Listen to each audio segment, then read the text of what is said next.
What is up, guys? Welcome back to Immortal Minds. We've got ourselves another VOD review today, and we're going to be taking a game from the Popflash Invitational. But before we get into that, obviously today it's just myself and Mike, as you guys can see on the bottom left of your screens.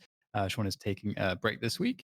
But for myself and Mike, we've got so much stuff to discuss in this game. We've got Envious, we've got Cloud9. This was the lower bracket final, loser bracket final, and it is Ascent. We haven't done Ascent in a while. I think we did one very early on, but haven't returned to it since.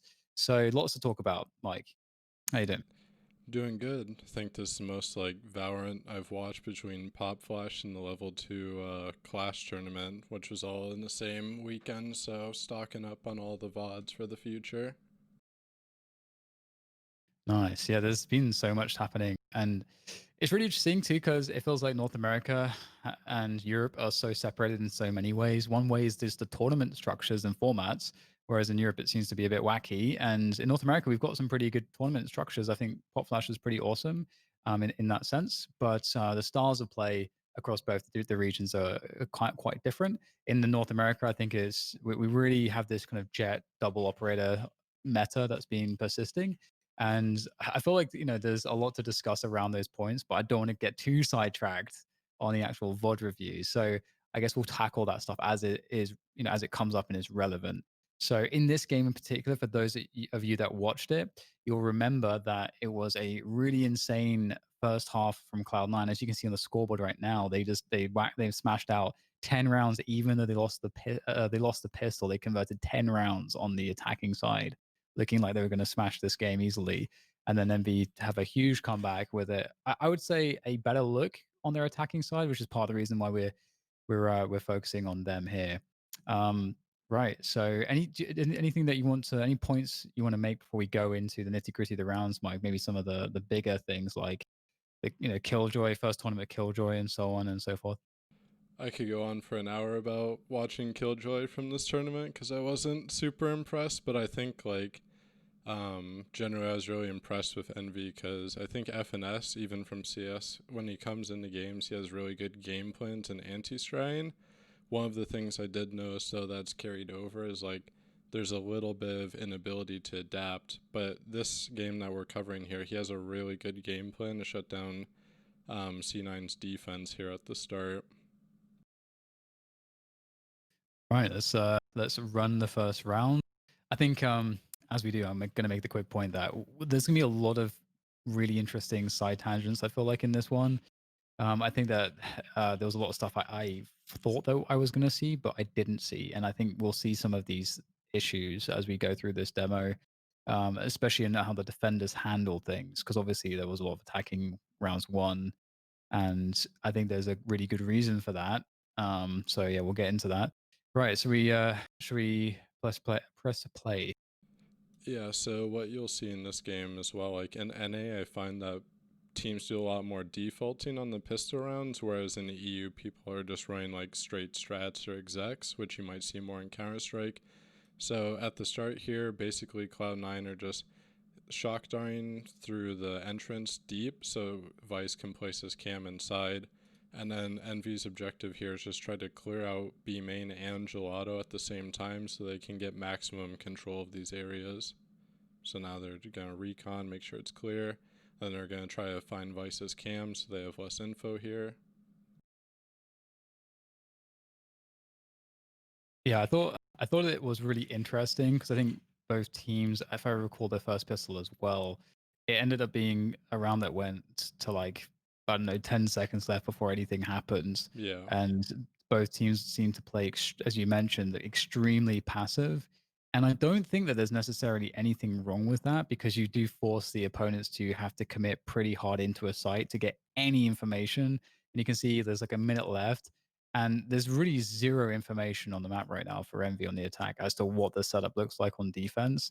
And they know that there's a Cypher and they know that there's a Killjoy, but there's no guarantee as to where all that stuff is set up. So you kind of, if, that's, it feels like that's the intention. They're forcing you to commit to a site, and if you go to the lesser stack site, they've set it up in a way where they're going to do a lot of damage. Yeah, and they even like gave up mid here, so they had that trip, which the Sofa drone destroyed. So now they have to worry about the mid flank as well. but they immediately just take cat control and they're going up and they smoke off a tree and they start to wrap heaven, which I'll enlarge the mini map here. So Cloud9 had a really cool setup, which I've seen a few teams do now, and you can see Arena, which is tens, and he's playing like contact top right. So basically the Killjoy, which is Mitch, he has his turret up and they're basically just waiting for them to try split A. And then when they take contact, tens can swing out from a like not expected angle because people aren't going to think that you're hiding on that right side. But since they went through tree to heaven, this just completely knocks it off. So play it forward. Tens gets one, but then he's traded out, and then this Mitch is just basically isolated here on site. And I really like the choice here because again, like with the dilemma that exists where you basically can't get info before is basically committing to the site.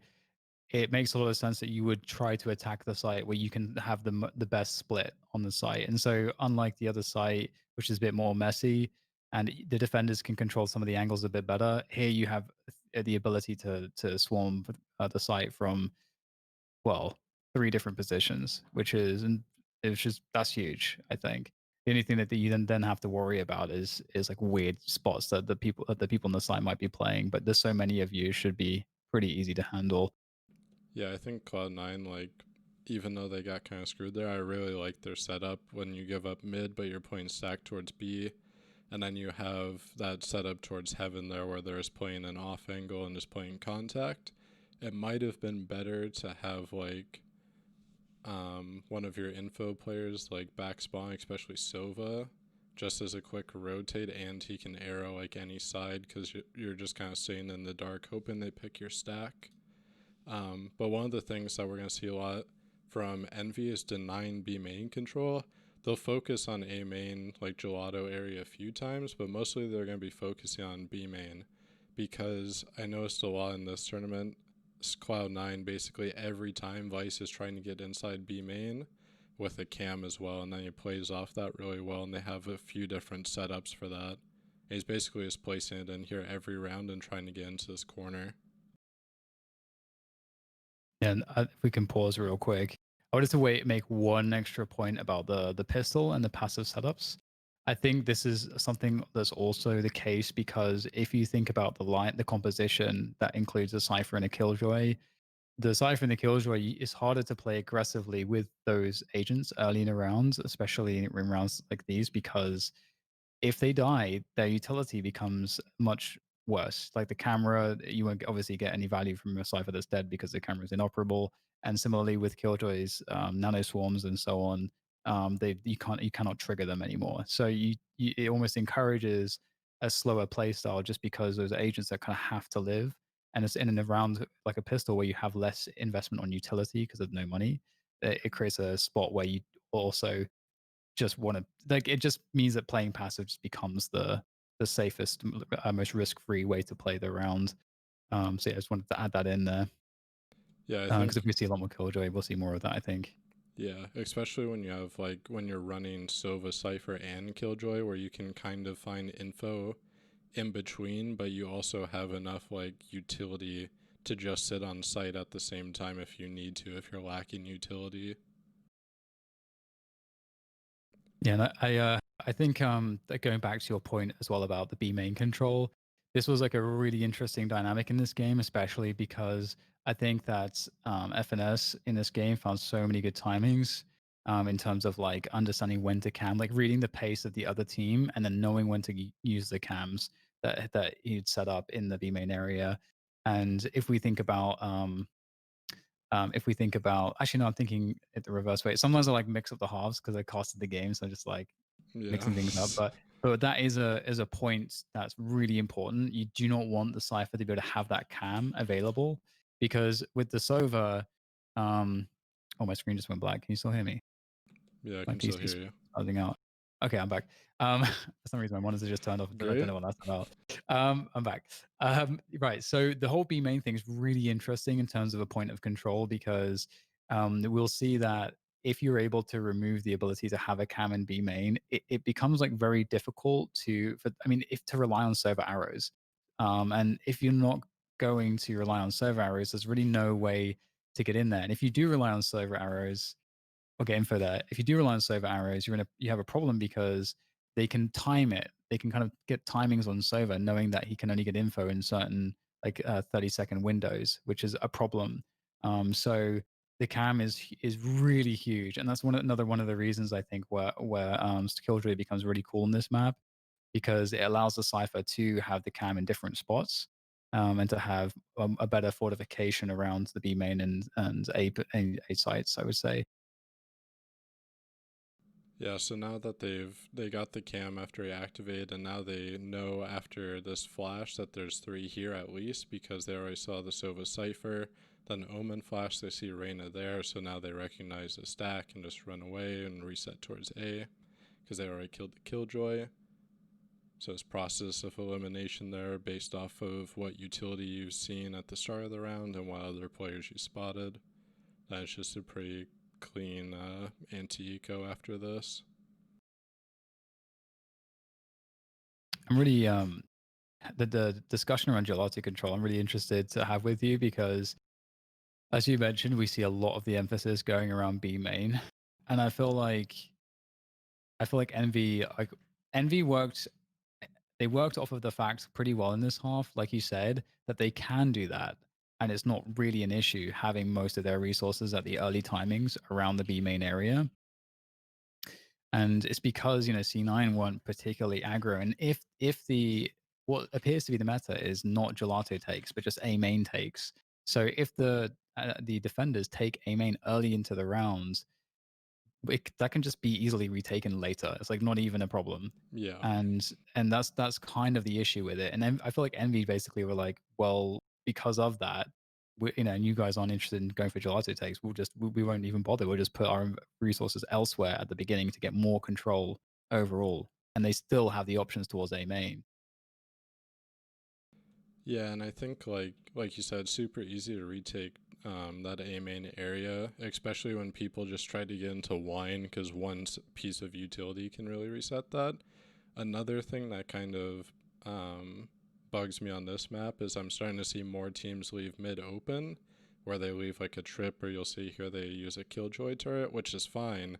Except if you're going to be having two or three people on a bomb site, you need to be getting control or information there because it's pretty unreasonable to think, especially on this map where it's pretty easy to split through mid, to just try to sit three on a bomb site and not really take control of B main or gelato or anything like that. You need like some sort of coordinated take. Yeah, I noticed that too with the whole mid thing. And I was wondering actually if actually Viper would enable more more of an ability to deal with some of these problems, like the mid problem, and also, for example, the whole B main thing. Like we saw, once you take the B main presence, there'll often be a cage that gets dropped. And I'm also wondering if that's something that, like, if you have the cipher, if you decided to invest the toxic screen, you actually get more than with the cage, because you can actually isolate towards the market angle and also the little cubby below the market entrance, which it gives you more space and control as the attackers. So I think there's like a bunch of spots on Ascent where I'm trying to think like how much utility, or how much of a difference would Viper make. I think there's like a lot of things that Viper could really help with. I don't know if you've thought about this too, Mike. Yeah, I think like it's really easy to isolate fights on this map because you can go B tiles and wall off mid, and then just like isolate that fight or that fight cat at the start every round, or you can go up to A main and cut off the right side, like the left side of the site, and if anyone's saying like back default box, you can isolate that fight. So I think Viper has a lot of strength, but like we've said before, it has a lot of work that you have to put into it to make it work. Yeah.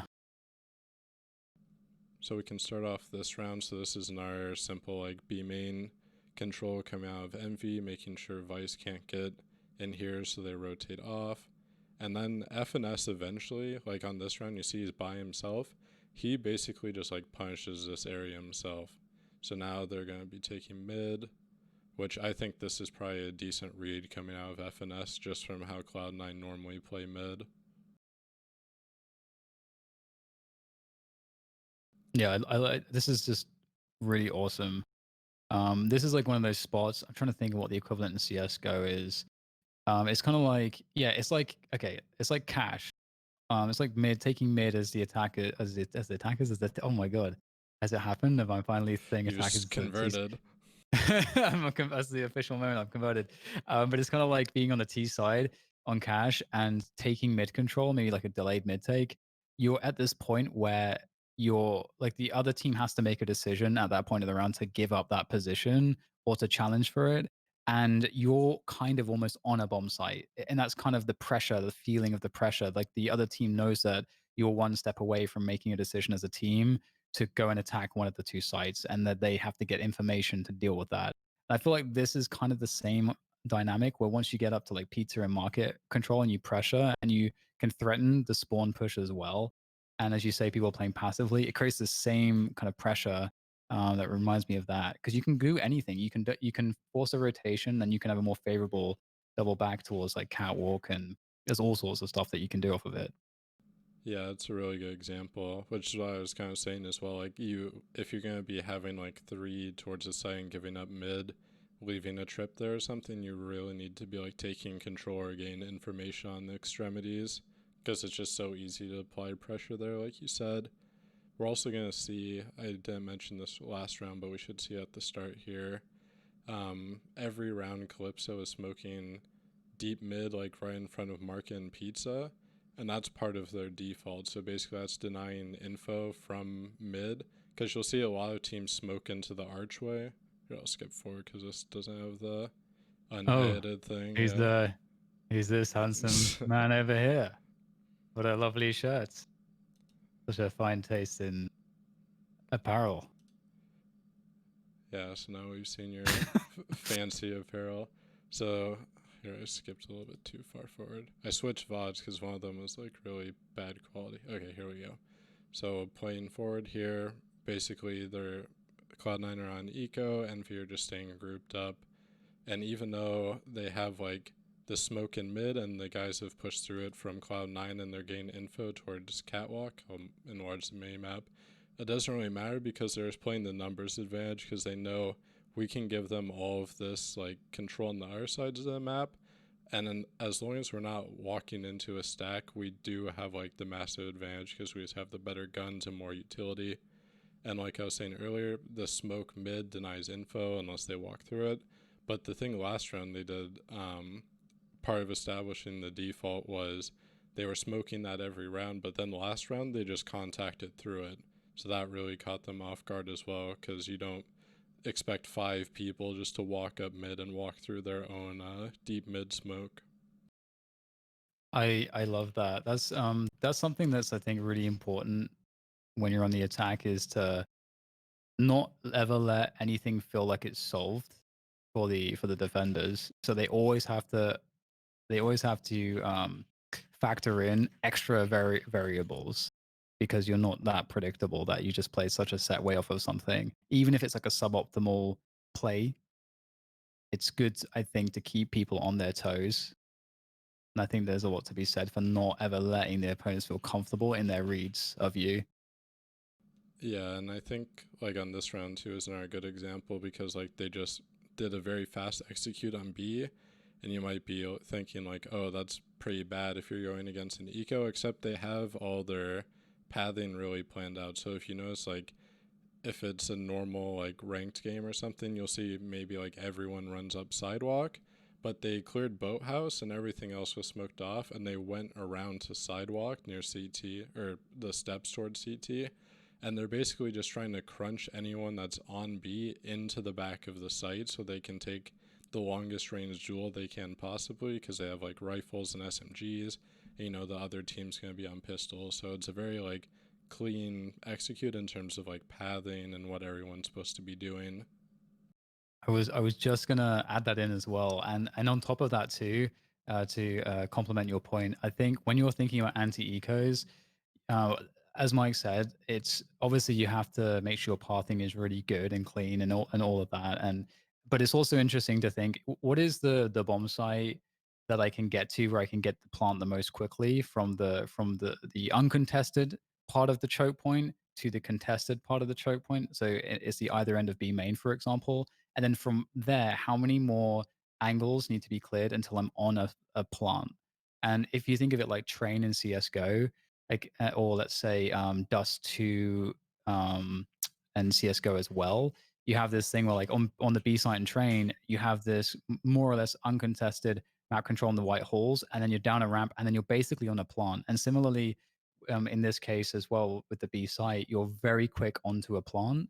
You could make the argument about the A site as well in some respects, but I feel like B is an easier set piece clear, and you're on top of it more quickly. And if you get the spike down, much like in CS, if you get the bomb down in an anti eco, your chances to win the round just astronomically rise because it's very difficult to retake with worse guns and less utility. So that should often be an objective, I think, that you're thinking about. Obviously, in the pro meta, you always have to consider not being predictable. But I just wanted to add that point in because, especially with people playing matchmaking, people don't understand that the objective really should be to facilitate a plant and like in rounds like that. Yeah, and I think as well, like you said about the B site versus A site, it's just so easy to contain people inside a B and then take those range fights like in the post plant as well.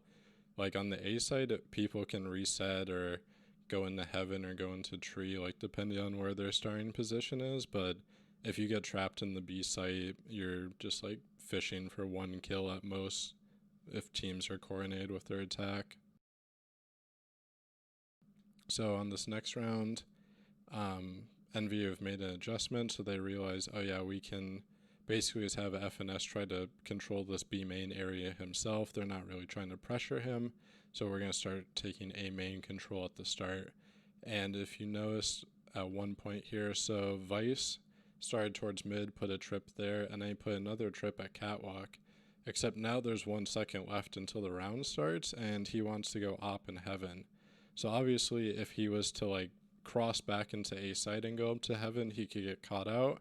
So I'll play it forward. He has to rotate all the way around because he doesn't want to break glass either. Otherwise, people could use that to their advantage if they contact up Cat. So now he has to rotate all the way around. And he hears this drone coming through. So now he's super worried about whether or not there's someone coming or like made a play through A main that he doesn't know about because there's no one else here to help him. And on B, I wish we could see it on the Spectator thing because I know they used a recon dart B main, but I don't know if FNS got spotted by it or not. It looked like he made it intentionally ping him just to show that they're getting that B main control, but He went in and out of his cam like 3 times fairly quickly, which usually suggests to me that someone's trying to make sure that they're hearing that the cam is making sounds. yeah. I thought it was kind of weird as well, like if Vice, because now you see the rotates drawn over to A because he was worried about someone potentially being up when he had to rotate all the way around, so now they have to drone out to clear it. Except no one spotted it here because Envy are playing this really smart and hiding back. And now after they hear that drone, they're going to start progressing up now that it's gone. And you can see as well, like the way that this is set up is so smart because again, like just triggering the cam, again, the cam gets triggered just there, which can serve 2 purposes. One, to just create presence, even if it's just a sound, it gives you the feeling that they could be there and they could be using the cam not to see if we're pushing, but to clear the angle so that they don't have to dry peek the angle. And that's kind of how the cams. That's like one way to think about a cam is it allows you to not dry peek an angle because the cam checks the angle first. So after, as you say, Mike, they like made presence B main. They had kind of past presence A main, but now they have presence everywhere, but also they're nowhere as far as C9 is concerned. So in that sense, that the pacing of this round is very good. Yeah, and especially when that drone pops like that and you know it's seen nothing, you really don't want to just like exec on that area. So what Envy does here is really smart. They're just going to contact all the way up to A because they know like, oh yeah, we just know they saw nothing A main. So we're just going to get as close as possible and then we're going to pop on this. So even though they dry peak like this and Vice has an op, they get the trade, they come through and now they can take the site fairly easily.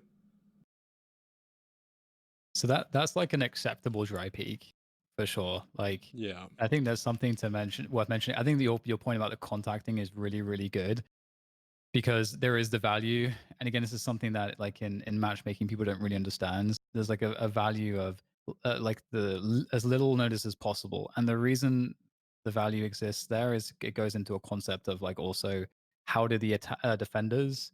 Maybe actually you can pause when I make this whilst I make this point. I don't know if there's anything left else in this round actually. Nothing No, it's really. finished. So yeah, so this is an important principle in terms of when you're a defender and what is your objective when the other team's hitting the site and you're on the site. Delay is usually one of the most important things because your chances to win the round in terms of the retake or preventing the site take entirely comes down to enabling your teammates to help you. If the attackers, of course, are able to kill you instantly, let's say their best case is they kill you instantly and they overwhelm the site and they get to take forward post-plant positions. So the longer you're able to stay alive and the longer you're able to keep them at arm's length, the less likely they're able to get that progression to that's a kind of a setup that will make your chances very, very slim for a retake. And and if you ever think about any CS game you've watched, where I think at this point, I'm going to use CS as an example because it's very, very clear. Um, if you look at like there's certain things that the defenders need to even consider a retake. So if you think about Inferno on the B bomb site in Inferno, you need construction, generally speaking, to even consider the retake. So sometimes you'll see that the site player will fall out of the site and give it up so that they can at least hold on to construction. And there's almost sometimes an agreement between the attackers and the T's and the TCTs that you want that they won't challenge you there necessarily because it's a good angle. They'd rather just have the site control, and so they kind of just give you the ability to have that one area that you can retake from. So going back to the original point, delay is a huge. So if you're contacting, you give them the least chance to delay. Even if they do a good job, it may still not be enough time that they've bought for their teammates to rotate. And especially if the attacking round was very good and they don't know where to rotate to, their players will not necessarily already be in a good position to have a good timing on their rotation if you played the round really well, so as an attacker. So yeah, that's one of the reasons why contacting is super important if you can get it. Like Mike explained well. I That think was a tangent and a half. we like those though. I think another thing in this game, while you're talking about contacting, anti-ecos in this game I found are like super close, and we've talked about a few reasons why they may be closer compared to CS, not only ults, but just utility carrying over when you die. But I thought this was a really nice anti-eco by Envy, so FNS has a really nice cam here to spot both any cap pushes and mid pushes at the start. And they're basically just doing the same thing towards B here. So they're like, okay, we're going to group up. We have our little exec here. We like these fights better. And then they're going to notice the amount of util that's here when they try to actually push it that they get denied by. So they're going to reset. So they're smoked out. They've heard I think Sova shot like a recon arrow fairly close there. So now they're just going to reset. And the other thing is they don't even need to like go mid or anything because they know, okay, they're on eco, so they need to take more risk. And since we don't have any information on the other sides of the map, we can kind of just wait to see what they do, because it's more likely than not when they're down in a 5v4 on eco, they're going to have to do something to try to make it like relatively close or do damage. So they're going to catch out these pushes coming in, and then they can just kind of wait, see what else happens, and then they're going to make a pretty good decision that we'll talk about when they group up back towards B here. I also just love the fact that they are together as a team. It's a really big map as well. So if you are spread out and there's a setup to catch one of you on the extremities, then that's just going to create a lot of problems. And I love the Yeah. options in Valorant because Valorant kind of breaks some of the expectations in CS and similar scenarios where a situation like this where you're contained could actually be potentially really bad in CS. But in Valorant, you have abilities, and abilities can really get you out of a lot of spots that in CS you wouldn't be able to get out of. So it's another thing that I think is really interesting about this game. Like that cam in mid link, for example, it's like that's something that you don't have something like that in CS. So it's really cool to see. I got to throw credit to FNS. I think he's done an amazing job transitioning to Valorant. I think he's a really smart. The way that he plays Cypher is really good. Like, I mean, really impressed. Yeah, I have been as well. And like the calls here, especially because you might be thinking, oh, why would they go back towards B when they recognize that there's potentially like a stack here at the beginning? So the reason why they're going to do this is because one, think about, so there's like 34 seconds left on the clock. Think about how much time it would take for them to go and clear mid or A after someone already pushed through A. There's so many more angles that you have to like progress through to clear those areas to make sure you're not getting caught off guard, versus, okay, we know we have B main control and we have our set piece for B already that we can throw here.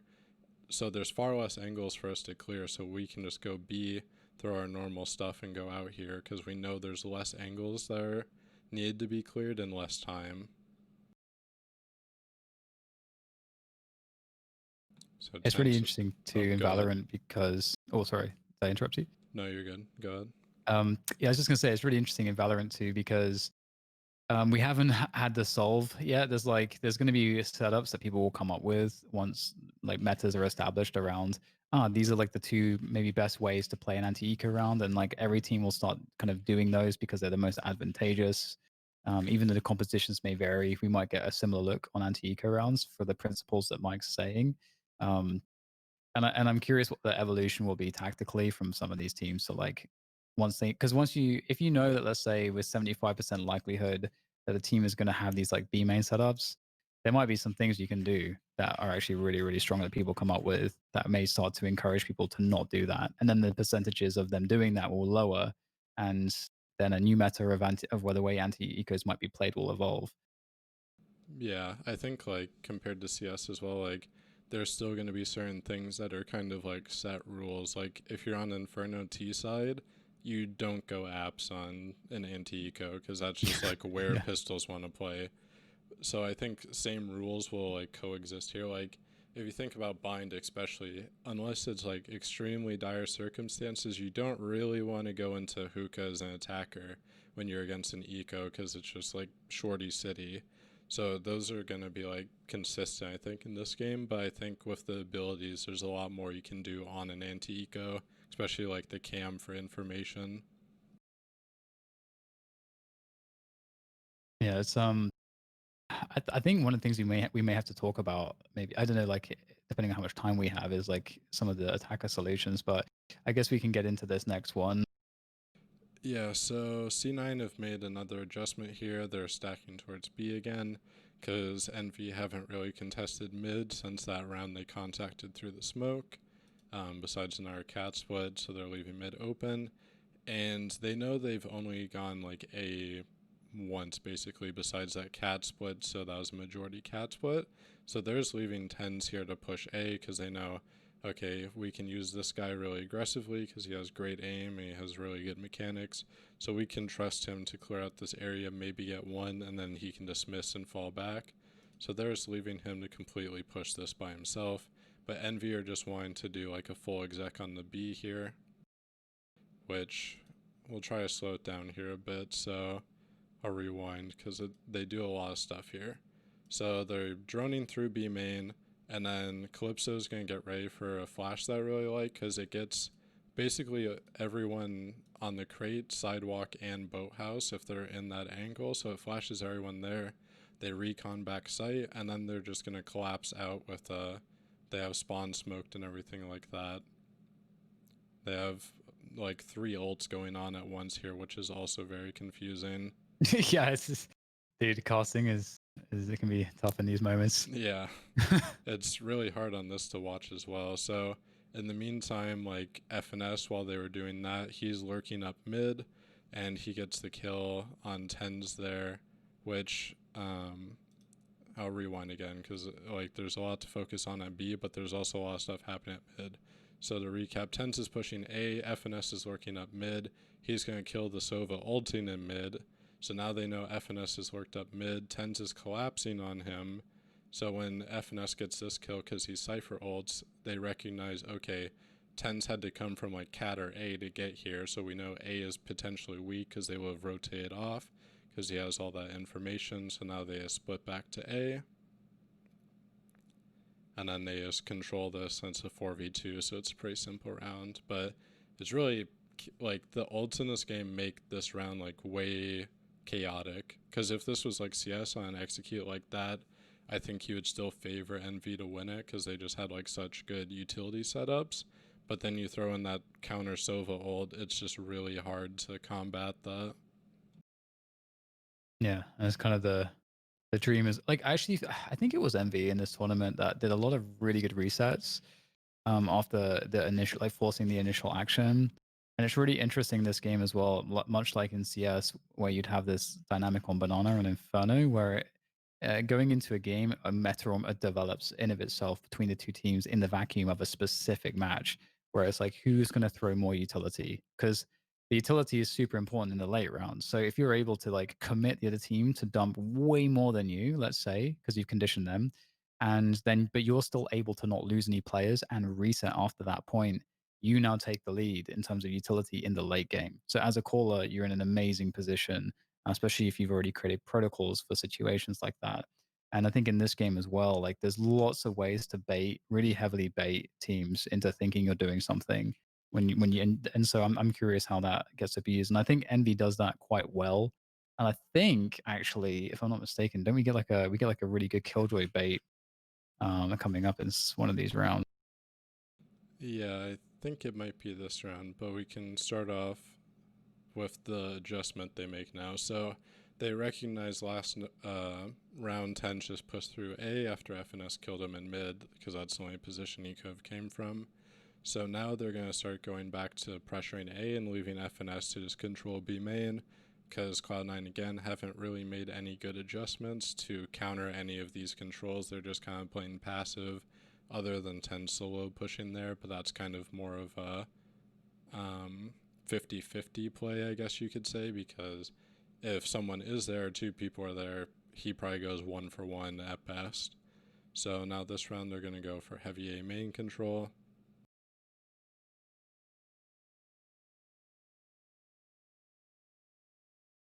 And then FNS is just doing the same thing as before, just trying to deny as much info. They see his cam, but he's wanting them to see his cam to keep drawing attention there.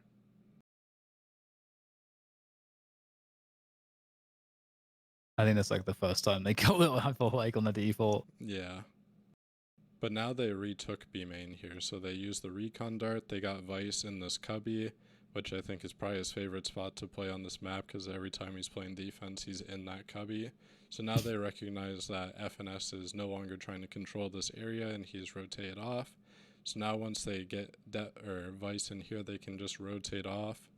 They have his cam in mid as well instead of a trip, so he has kind of more responsibility because he needs to be checking that as well along with holding this angle.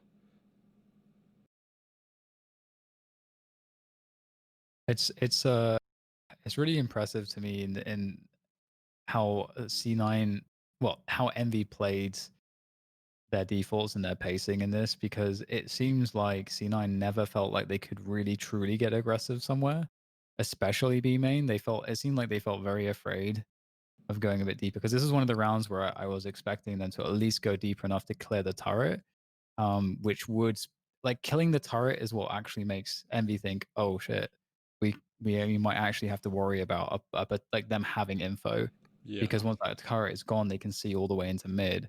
But because they never didn't go that far out, it feels like they just are still always just playing blind. Even though they win B main, they're kind of playing blind still because of the amount of times that FNS has still been lurking. Like he could still be lurking out there for all they know. Yep. And I think like on A site here, so now they're stacked because that rotation, because they have Vice holding the angle towards B main, so they're basically just playing off his contact and his camera in mid. And their Sova at A here, or not Caboose, point a blank on who plays. Oh yeah, Mummy plays him. So he's throwing a bunch of util, so he does a double shock dart line up towards backside and he recons. So that most of the time you're going to be focusing heavily on that recon dart, but in the meantime Caboose gets out A, he walls up, flashes out. So they've allowed him just like this amount of space because they're so distracted by the recon darts and the shock darts. And now that they've bought all that space, they're like, okay, if there's anyone towards mid, they're going to bite off that contact because our Phoenix just ran out A, got 2 kills, probably 2 more than he ever should have. But now it's down to Vice at B because they have no mid control and they just have the cam here. So now he has to hold this angle with the op and check his cam. He gets pretty fortunate on the timing there. He gets 1 here, I think, after they smoke him off. I was really surprised though, because Aki's is deep mid, and they're like completely caught off guard by him. I think Shinobi is just like running with his knife out, and then Mitch had his pistol out because he had an op, but they were just extremely caught off guard with how deep mid he was there. Yeah, it just again it goes back to the fact that they just C9 just never had enough info in this game, and they got pretty sold on the A pressure. And so it really feels like Envy are able to just play so many steps ahead in this attacking half. And I definitely feel like Envy played it well, but I feel like C9 didn't they just didn't have enough counter pressure to Yeah, interrupt the defaulting, which is like such a key component because the whole point of defaulting, if a default is done well, um, is that it denies not only denies as much information from the defenders as possible, but it also makes it makes it so that it's a kind of an equal argument, or it allows the team that's attacking an equal argument for you to be attacking either side. So the defenders are like, shit, they could be going anywhere, so we don't know where to go. So in that sense, if you can achieve that as the attackers, you kind of know what you're up against more reliably, and then you also have the option to mess with them by after setting that conditioning. You then get the ability to almost pressure areas and like fake areas. So then you pull rotation and then you create your own timings as the attackers to then move into other spots, which was what we saw in that round where they created a timing to move in mid. And that timing gave them an insanely good rotation that they could just like be on the site. And as you say, like they're in spawn and C9 just totally oblivious.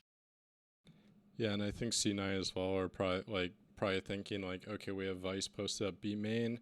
We're probably pretty safe here, which would be true if you had like a mid player or something, or if Shinobi went to A and he like reconned or darted through, if those were available, that would be a good way to countering this because it's like if you can confirm more information because like Vice only knows he's playing like really reactive basically right when he's holding that B main angle because there could very well still be people walking back or outside B main, but he doesn't know that until they walk right in front of him. So you're basically reacting off of that. But the best option you can do is try to get information on the other side of the map to try to confirm that you're correct in your like stack or gamble. Yeah, totally agree. Just like it's just I don't know if it's like a composition thing as well. If I mean, I feel like there's a lot of pressure on tens. Firstly being on Reina, Yeah. but also just to be the guy that does a lot by himself. And I'm not sure if that's something that's going to carry them in the long term in this kind of a game. And we'll see how that develops. But Yeah, I think their comp is also like if you don't have a breach or a sage, I've been thinking about this like more and more. It's just really hard to actually take control of an area like gelato or B main and aggressively push people off because it's like if you're playing with this comp here, basically you have like Sova could recon deep gelato, that would be pretty good. You can have Omen smoke deep and he can flash, and then maybe Tens flashes to his Reyna.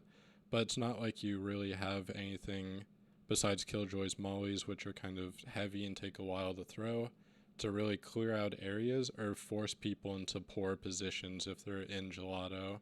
So I think that's one issue with their comp on this map because you're trying to play like super defensively and gain info, but if you don't have that info, you're just playing like super passive, and someone like FNS is going to be able to read into that pretty well. that's also the thing on this map too, because the rotations are huge on this map, which means that you need more information. If rotations are big, you need more warning, right? And it's Yeah, like I think the way yeah, so the rotation is timing plus positioning. So if you have better timing and positioning than your opponent, that means you have a better rotation, and so you can mess with timings and with timing and position a lot to create an advantage. And in this case, we're seeing a really good attacking default from Envy, where they consistently create advantages on their rotations against their opponents because never have the info as Mike is saying. So that definitely needs to be solved. And I actually think that breach was already a great solution. And it's just so funny that he can throw a flash and still have two more flashes, and the fault line is so nuts and it regenerates. It's just so good. But maybe we shouldn't go into that just yet. We can finish Uh, off this demo, and then we can rant a yeah, little bit about Breach and Sage very quickly afterwards. yeah, that'll be a whole nother rant. So this is just our fast like B contact of Envy through the drone, walking up. We see a lot of teams do this now with the drone, pretty good use of it. And then they have their set piece that they throw here. And the thing is, like, even though Cloud9 were already rotating, their clearing here, like, their set piece is just pretty good in terms of, like, pathing and everything. So even though it's a little bit tight here, they still have good positioning. Now is the worry where it's like, okay, we're both in the site and they're basically crunching us, whereas we want to be, like when we're attacking the site, we're crunching the defenders. Now the roles have kind of swapped, so you need either good utility usage or positioning to bail you out. Yeah, it sucks to be this far back, but having Omen and Sova be the one, because I think the Sova has an arrow too. Yeah. Yeah, he has Oh, a I remember like recon. when I was casting this, I was like wondering why he didn't shoot the arrow straight away just for some info. But like he was just focusing on keeping the gun out. Yeah, and he gets This the felt really winnable. yeah, he got the 1v2. I think he was kind of lucky the agents he was going against as well, because it's like Yeah. um, Cypher and Reyna don't really have anything to clear out that back area either, right? They're just kind of trying to wiggle you out or take the duels against you. So if you don't give that to them, they're kind of screwed, especially when the time's low there. Yeah, I totally agree. This is another like situation where Breach is just nuts. Like he's just so nuts. I honestly am so surprised that he needed a ridiculous buff. But anyway. We'll get into that more later. And Saturday, I'm sure we could talk on Saturday for Breach for an hour at least. Oh Um, yeah, yeah. So Envy of now, they're kind of expecting since they've had a massive comeback on this side, and now they're kind of expecting Cloud9 to get desperate. So I really like this setup where I'm not sure about the agent they use to hold the A main flank, but they have Caboose staying there. So this is a really good position because they recognize, okay, Tens has pushed through this area solo before, so maybe they're desperate, they have him do something similar again. So even though nothing comes of it right away, he's at least holding for his position, and then Envy gain B main control while he's denying any further pushes here.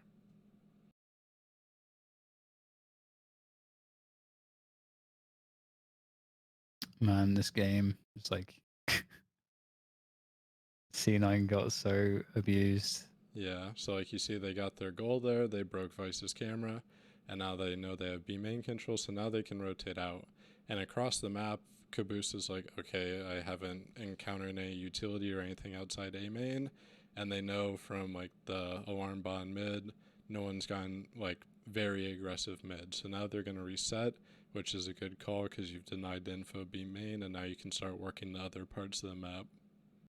Yeah, and the only issue for them is if someone would have, as you said, gone for that A main push, and because Caboose has that sick off angle to catch that. Unlike the other anti-eco rounds, they have a way out safely. Yeah, and so they get into a kind of a weird position here because they recognize, like, okay, we know there's a lot of people deep spawn here, and we're getting contained into this area, and that's the worst thing that can happen as an attacker is when you yourself get contained. So Calypso gets like two here on the edge of the smoke, but even before that, they're resetting towards A because FNS is one step ahead. You don't want to get contained in mid and pinched, especially when the round time is running really low. So they reset to A just in time.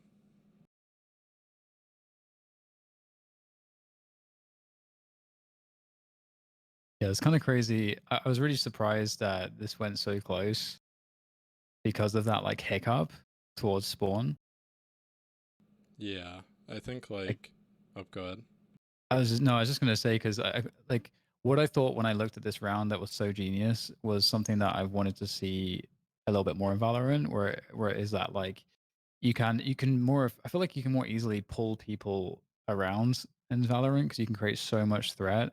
And Envy, with Caboose, as mentioned, set themselves up to rotate out and reset straight towards A. And there's this pretty big timing where C9 don't have vision, they don't have info. So there's like this lag basically for them to figure out that it's not actually going to be B. Given that it's been B every other time and they've actually committed to it, they have. I felt like Envy had such a strong position to just instantly reset towards A, but they for some reason, as you said, they got kind of contained and stuck in mid.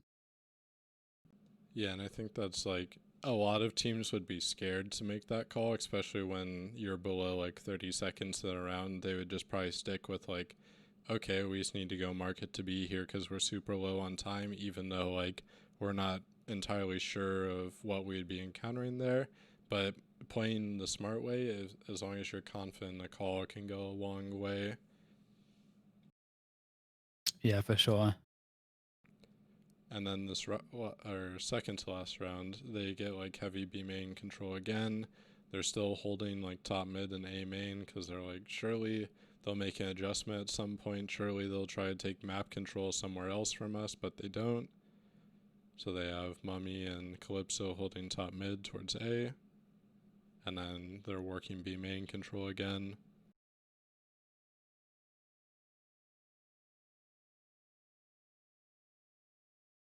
So now you've cleared out B main, reset, rinse and repeat like every round before. I think this round is the Killjoy ult that we mentioned before. That was really good. Yeah, when I saw it, I was really impressed because I'm like, oh shit, that's actually I feel like it's the best Killjoy ult I've seen. It makes the most sense. It's the least obvious because the obvious is on retakes or on site takes directly. But yeah, as we'll see, it'll get dropped in mid. So wait for it. Yeah, and like even though Oh, Caboose, actually, is this a different? Am I thinking of a different game? you might be thinking a different game, but they have Yeah. Okay. there's a really good one in this one as well. Oh yeah, this one you can. I was surprised that it didn't get wall bangs. Yeah, But I guess you're also worrying about people just spilling out of the choke point, so it's not like you're looking to shoot that necessarily. I like the Omen ult as well to confirm that Mhm. they're both back site, that they're gonna both be stunned back there. It would have been really, I think it would have been really cool if he could have timed it so just as they get stunned, he does it, back site, and then Oh yeah. yeah, this was the round they didn't get the spike down in time by like however many fractions of a second, but I thought that was like a really cool execute from them with both of the ults combined. I'll because I mentioned it, I will quickly talk about that Killjoy ult I which other I'm trying to think what the team would have been. But it's basically the where pizza is, if you go to the corner on the oh, never mind. Um The okay, if you bottom right paused it corner right of now. mid, yeah. Okay, so there's that cam in mid. So the corner below that cam, if you placed it, if you place it in that corner, because you take mid control, and because most teams are not contesting that deep, so you can very easily hold onto that control, and you can drop the killjoy ult right there, and it clears all of tree all the way up to the door, and it clears all of market and towards spawn. So it creates this situation where you have an insane amount of map control, and you can split basically anything you want, and they can't have any idea what it is. And you could possibly even, if you know that they play very light and mid, it's very unlikely they would go and challenge that because they have to go very deep to go and kill it, and they will probably assume that people will be defending it. So you can even force people onto the site and then execute onto the site where they have no option, no ability to be holding one of those two positions. So I felt like that was really sick because it's just like, what do you when you see that ult, what does it even mean? It's like very hard to know what it means. I think it was NVT1 feels right for some reason, but I can't remember. Yeah, I feel like it was Envy that did it, but yeah. Yeah, I think it was definitely NV. So on this last round now, they know like okay, so Cloud9 are really focused on controlling like or trying to counter us B because that's where most of our success has been. So now they're just gonna leave FNS to try to control this area by himself again, and they're going for like this heavy A main control with 3 people. And this round, C9 are actually like successful in game B main control because they get the trip set up, Vice is in there, they have the cam, and this is a play that Cloud9 likes to do a lot, where if the cam from Vice takes contact, they tag him, and then the Omen flashes through, and then Vice can swing on it. But at the meantime, over at A, they're droning through, just making sure everything is clear. Okay, they haven't contested as A main, and then they can reset again. Except now that Cloud9 have this control over towards B main, they can actually take like a really good stack for once, and it's not out of just like a guess or like um, kind of half assumed info, where Envy now are resaying towards mid. And the one thing I thought was kind of a misplay here is when 10 shuts the door, because Envy would have probably fully committed into this, but I think the error is, I'll just pause it for a sec. When you shut the door, it kind of signals like it's a tougher take for them, and some people might think like, oh, it makes them look weaker, but at the same time that's just another obstacle for them to deal with, so they might be thinking instead there might be a reason why they're doing this rather than, oh, we're weak on the site. And I think if they would have left the door open, they would have probably just committed into that stack instead. Yeah, that's something that I also often wonder about because they don't know what exactly they're up against as well. Like, is it that they're splitting on the A side? Are they all towards cat? It's really difficult to know what, from a psychology point of view, what the response is. So I kind of agree. I don't like just shutting it unless there's, as you say, like it might be them trying to fake them. But I'm not sure about the meta at the pro level if that's something that's actually been if that's something that's been happening. If you know what I mean, in terms of like Yeah. there's some mind games there that exist. Well, I think people normally think of like with the doors, when you shut them, that means you're weak on that site. But when I think about it, to me, it means your mid is like you don't have any mid control or mid info, because now you're worried about the split, so you're shutting the door. So rather than you're weak, it's more of like, okay, we don't have any mid info. I think that's what FNS kind of realizes here and why they take mid, because it's like otherwise they should have some sort of info that we could be up cat rather than just assuming. So now they're gonna just split towards B.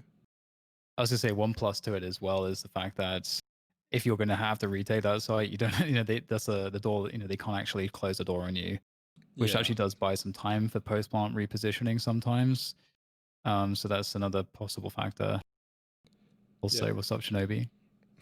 Oh, it's up Shinobi. So now that they've taken mid control back, they know that probably has to force a rotation, because otherwise, even though Vice is in B main, the positioning here still isn't very like good, because Vice could easily get sandwiched by a split because they're going to be clearing that area out fairly quickly, and then you just have the Omen back site.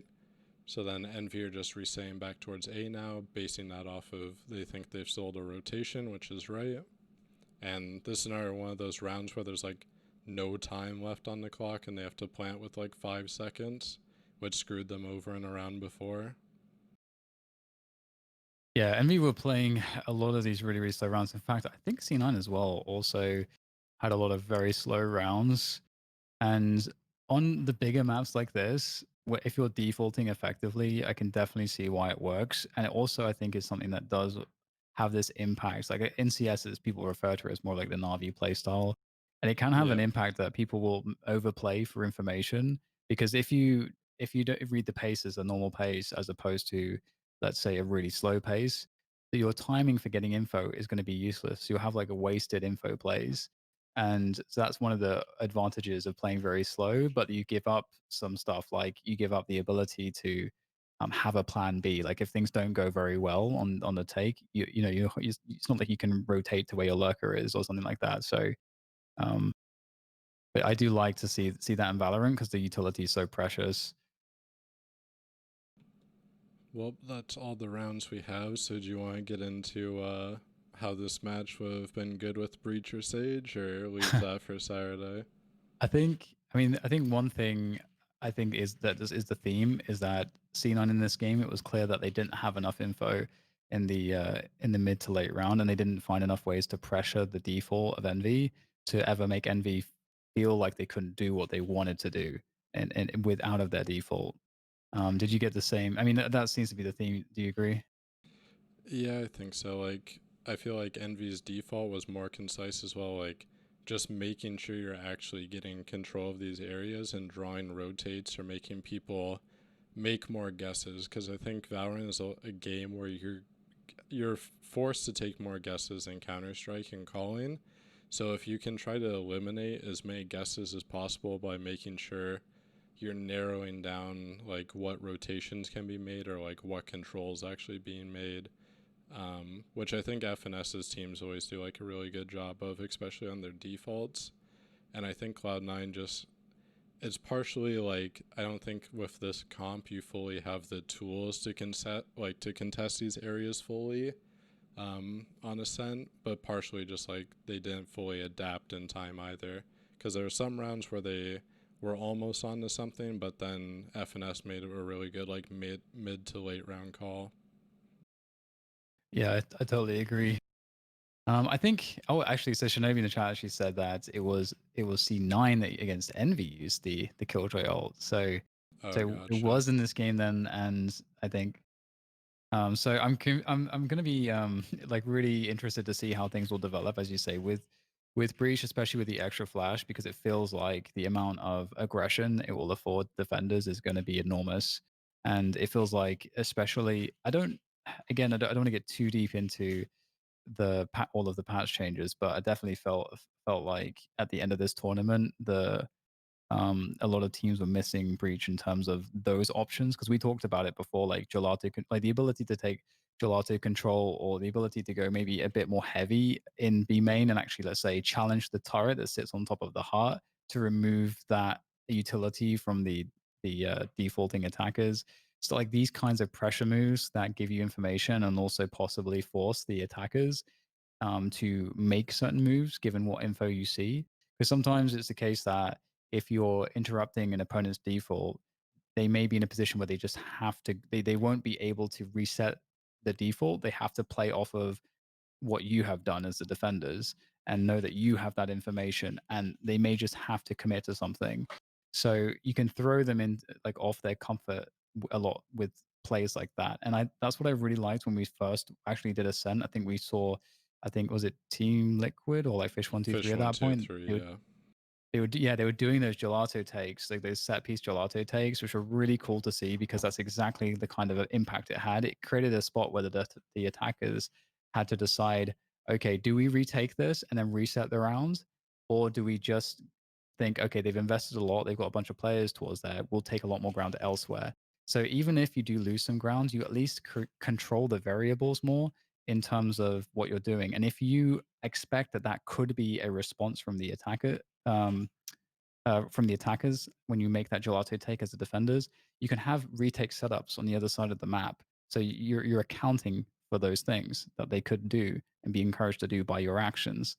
So I just like, I would have liked to have seen C9 finding ways to take more control on this game in that way. And yeah, I'm sure that it's coming. I know everyone's going to absolutely run breach now, so they'll get a lot of options to do that, and they won't be as afraid of operators as well. Oh yeah, because like on Gelato alone, you could flash through the first archway from the A site and then flash through the second wall. You can aftershock that corner, and then if you wanted to keep going, you could flash through the deep wall towards top mid. It's just like insane how many angles you can push people off of now, um, which I feel like is going to get reverted at some point because it seems a little bit silly to me right now, but I guess we'll see how it plays out. All right. And with that said, do you have any closing thoughts before I close the show? I just thought like this event in general is like a really good look from NA Valorant, just because Envy and Cloud9 came in much improved from what I've seen of them before. Especially like these games were really cool to watch because it's just like so close, even though it's kind of like a blowout on either side. Is very different like styles and how to play these rounds. So even though the defender side was lacking, the attacking side was really like composed, which I think happens more in NA compared to EU. We get more attacking rounds than defending rounds just because of the play style, but I really like seeing both these teams improve this event. Yeah, I totally agree. I think that's a great place to leave it. I felt like these teams improved massively too. It was really, I actually was very surprised by both Envy and C9 on a lot of different maps. I think like that Envy series against Sentinels and Split, for example. Oh no, was it C9 actually against Sentinels and Split? And there's just like so many great games. So things are shaping up really nicely. Once we have like a very fully fleshed out version of Valorant in terms of attack and defense on all maps, and with the in whatever meta we'll be in a few months. It's going to be really interesting. This game is really interesting to watch and to break down. I got to say, there's just so many moving parts, so it's very very fun to do this. Right. With that said, do you have anything you're up to, Mike, that you want to let people know about, or anything that's new with you? Not really, besides losing my mind and ranked with you, but we can keep that to a private conversation, I think. So, Sounds good. Well, in that case, I will be streaming Diabolical at like 6 a.m. tomorrow morning. It's oh right when the yeah, game releases. I'm gonna egg game. catch it right on release, so you guys can check out my stream DDK TV. I'll be doing that, and you can come hang out if you're around at 6 a.m. Pacific time.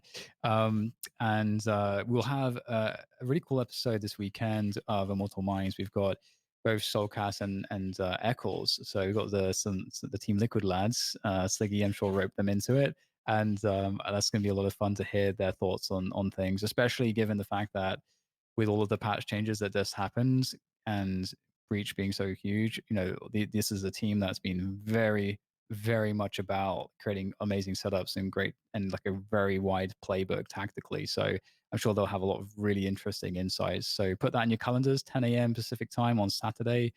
So just a mere few days away. And we'll have the next VOD review will be next Wednesday, as always. Make sure that you jump in the Discord if you aren't already in there to hang out with like-minded individuals, maybe find some people to queue with. And that's about it for today's show. Thank you very much for joining us. If you just ended up catching us right at the end, you can catch our VODs on YouTube. We'll upload them always on the following day. And if you have any requests, you can hit us up on Twitter, and you can also hit us up in the Discord directly. So thank you very much, guys, and we'll catch you on the next one.